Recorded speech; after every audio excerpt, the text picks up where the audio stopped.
on, guys? Welcome back to the YouTube channel. We're over here at the trailer.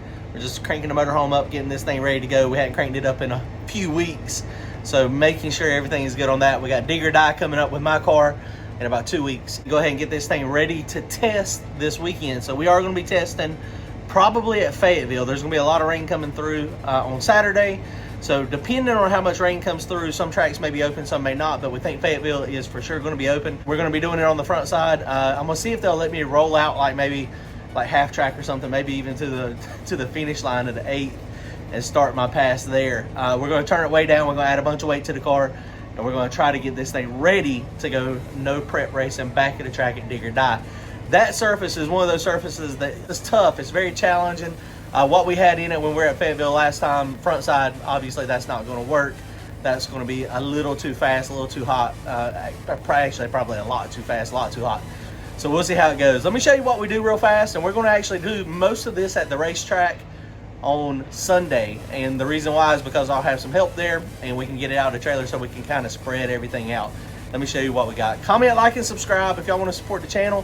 Head on over to turbojohnracing.com, grab yourself some hats and t-shirts. If y'all want to get entered to win that front rim that came off the wreck car that we all signed, buy one of those little turbo keychains. Appreciate it, guys.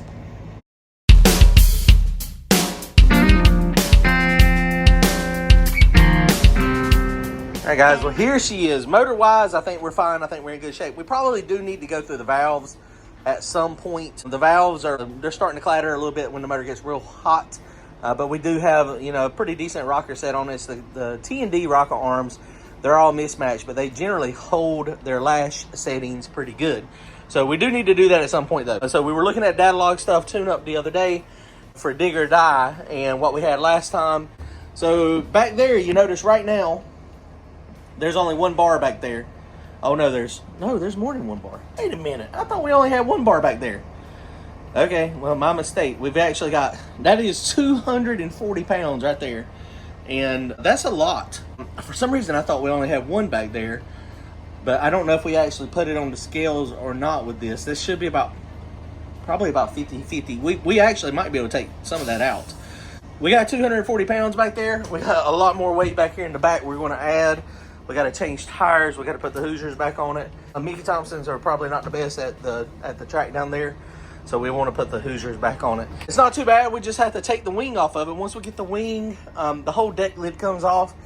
This parachute is attached to the trunk lid there, so it's a little more challenging as far as weight-wise because that thing's actually kind of heavy.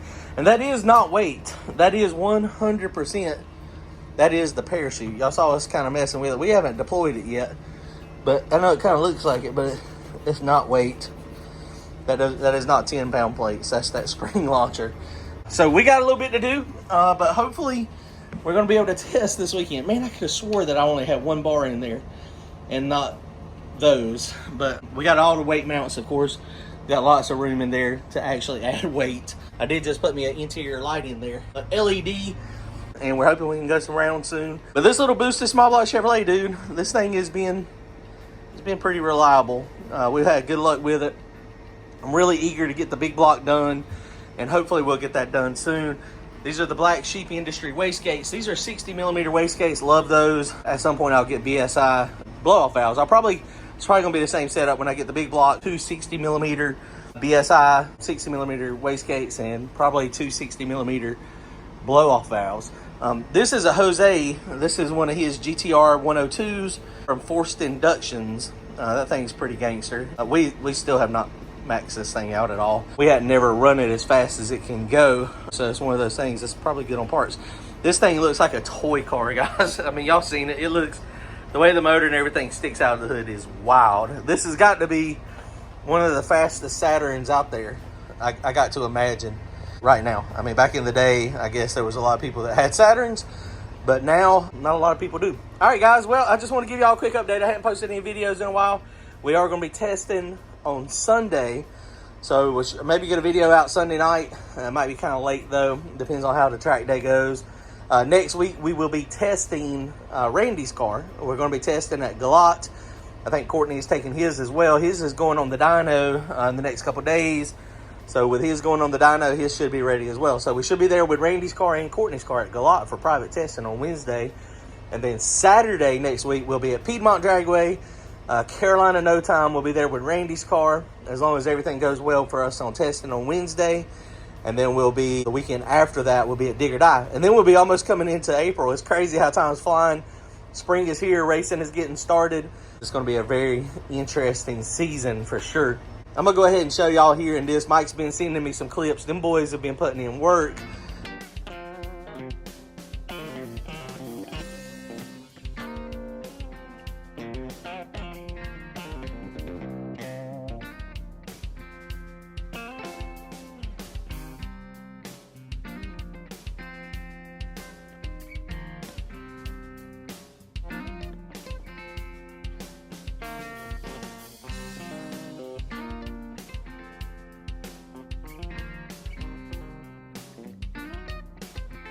And we'll get some more video of the Mustang, so y'all got some more updates. Hopefully the engine, hopefully we'll have that thing together in the next week or so, and we can actually go ahead and get that set in the car. It's gonna be wild, man. It's gonna be a wild ride. I can't wait to get the Mustang up and going. It's gonna be radical. It's gonna be a really cool setup. Mike, what are you doing? Coffee. Well, the smart car, if y'all hadn't noticed, we're over here at Mike's shop. Joey's over here too. He's been working on some stuff too. We're over here at Mike's shop. Saturday morning, we haven't had the smart car out. It's because it wouldn't go. And so the clutch messed up. And so we've been putting a clutch in the smart car. Now, we put a clutch in this one probably, what, 2 years ago? I mean, it's pretty much right after I got it. And so, yeah, so we put probably... I did not. You and Joey did. Yeah, me and Joey put it in. And Mike was sick that day. And that's why he's like, I don't remember. But the smart car clutch system, it's automatic clutch system, but it is a regular style clutch. But the thing wouldn't work. Let me show you what we found. Look at there. So, yeah. So the clutch itself looks actually pretty fine, but the spring broke out of it for some reason. Super glue. Yeah, super glue. And this was Amazon JL Performance brand. It was like $250 or something. The clutch actually still looks pretty good, but something failed, and yeah, so that was a problem. So not too bad to do this, to change it, but we got a pressure plate and stuff already on it, so we're sticking this back in there. One of the things we had to do last time is the air intake pipe that goes from here, from the throttle body to the air filter is, man, look at all the junk this daily driver. It was a pain in the butt, so I cut it off, and we now have this nice little tube here. That's why it's a little loud. So we got this thing all ready together. So we're going to put it together, put a new clutch slave sealer on it. Back at the track. And we're going to get this thing, hopefully, so we have a push vehicle at the track, and also, a car in the trailer in case we need to go somewhere, in case we broke down. So let's stick this thing in real fast and see.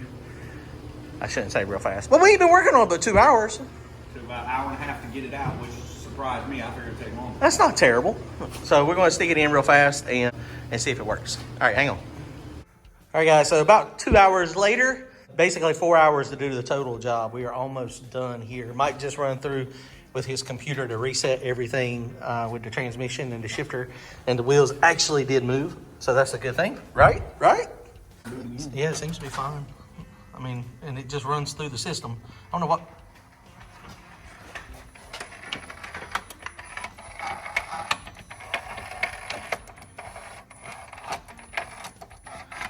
So that's the transmission and the shifter, the automatic shifter clutch, or the clutch.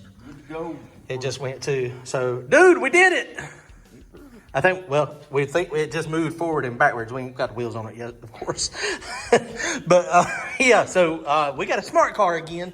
I did buy another car, another daily. Mike actually had one. It's a Kia, so that's the daily now. And so the smart car is going to do what it was intended to do, which is ride in the race car trailer and push race cars around. So, yay. All right, we're done. Appreciate Mike letting me use the lift and helping me do this today. It's a Saturday. I really appreciate it. Freaking awesome. All right.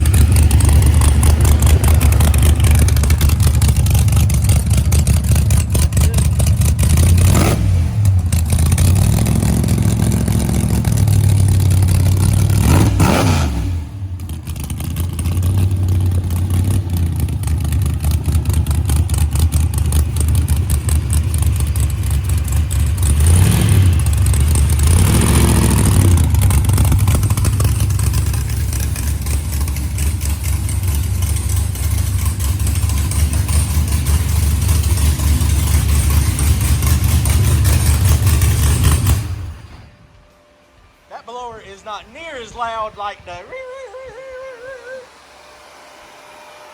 Oh, it's so tiny. It's such a cute little blower. Well, it looks bigger now with that little bell mouth on it. I know, it is tiny, ain't it? But it does, I mean, you can feel the air difference. Yeah. So we just got over here to Mike's too. He's going to go testing Wednesday at Galat. He did get the results of his other blower back. He was right. The impeller shaft it uses keyways to the drives.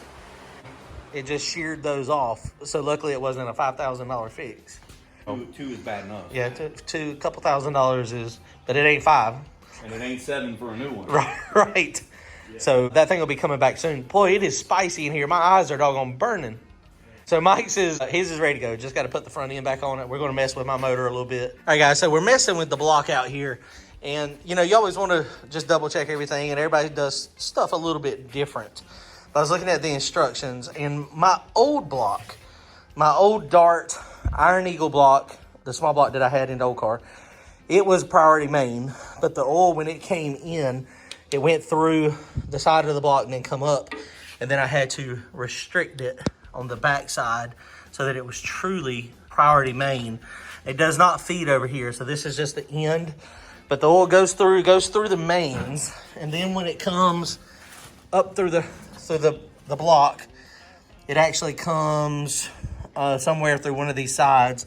And then this is the main oil galley that goes all the way back to the back. So it feeds the mains, then comes up through here, and then these are your lifter bores. And if you notice, there's no restrictors in there. So right now, this is a free-flowing oil into the top. It does not use normal restrictors. Down in there, you can see there's a different set of threads. And that different set of threads is a 1/4 inch. So this is a 3/8 pipe on the outside, and on the inside down there is a 1/4. And so what you have to do is you have to get a pipe plug that is like this. We'll get brass ones. So a brass 1/4 inch pipe plug. And then you drill a hole in it. And then you basically go in there and set it in. And then that way you don't full feed the top of the motor with oil. Because if you do that, sometimes it's okay, but sometimes what will happen is you flood the top of the motor. Now this motor's got a lot of drain backs up here. So I mean, it probably would be okay. But with a solid roller and stuff, you don't want to do that. So we're going to go get some plugs. Brass plugs probably start out at 60 thousandths on each one. And see what that does. All right, guys, well, that's going to wrap up this video. I appreciate y'all watching to the end. We're going to go testing this weekend with my car.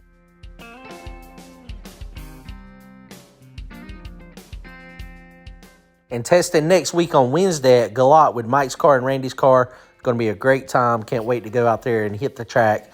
Racing season's here. Talk to y'all soon. See y'all. Thanks. Bye.